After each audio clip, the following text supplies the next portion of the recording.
और बरतानिया जाने वाले पाकिस्तानियों के लिए अच्छी खबर। बरतानवी हुकूमत ने पाकिस्तान से जाने वाले मुसाफिरों के कोरोना वैक्सीन सर्टिफिकेट तस्लीम करने का ऐलान कर दिया। बरतानिया की मंजूर शुदा वैक्सीन लगवाने वालों को करंतना नहीं करना पड़ेगा।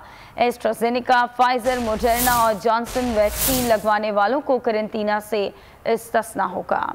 बरतानिया जाने वाले पाकिस्तानियों के लिए खुशखबरी। बरतानवी हुकूमत ने नई सफरी गाइडलाइंस जारी कर दी। पाकिस्तान के कोरोना वैक्सीनेशन सर्टिफिकेट को तस्लीम किया जाएगा।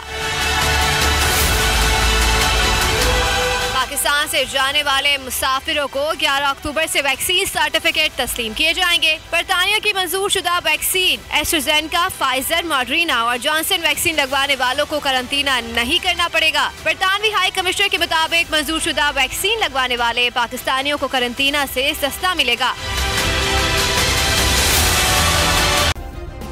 सब्सक्राइब करें और बेल दबाएं ताकि कोई खबर रह न जाए।